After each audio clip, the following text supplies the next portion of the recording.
نماز کی فکر اپنے اوپر فرض کر لو، خدا کی قسم دنیا کی فکر سے آزاد ہو جاؤ گے اور کامیابی تمہارے قدم چومے گی۔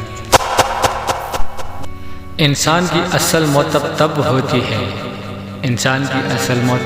تب ہوتی ہے جب وہ کسی کے دل سے نکلتا ہے۔ انسان کا دل توڑنے والا شخص اللہ کو تلاش نہیں کر سکتا۔ آج تک سمجھ نہیں آ سکا اپنے بچوں کا پیٹ پالنے کے لیے 12 گھنٹے تک کام کرنے والے کے پاس مسجد میں جانے کے لیے 10 منٹ کیوں نہیں ہوتے۔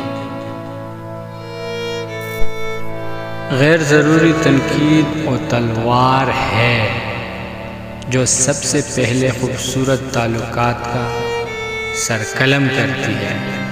واہ، خاموشی ہی بہتر ہے صاحب، لفظوں سے لوگ روٹھتے ہیں بہت۔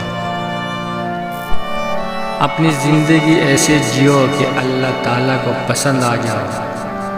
دنیا والوں کی سوچ تو روز بدلتی رہتی ہے۔ اپنی زندگی میں ہر کسی کو اہمیت دو، جو اچھا ہوگا وہ خوشی دے گا اور جو برا ہوگا وہ سبق دے گا۔ گناہ کو پلانے کا ذریعہ بھی مت بنو، کیونکہ ہو سکتا ہے آپ تو توبہ کر لو پر جس کو آپ نے گناہ پر لگایا ہے وہ آپ کی آخرت کی تباہی کا سبب بن جائے۔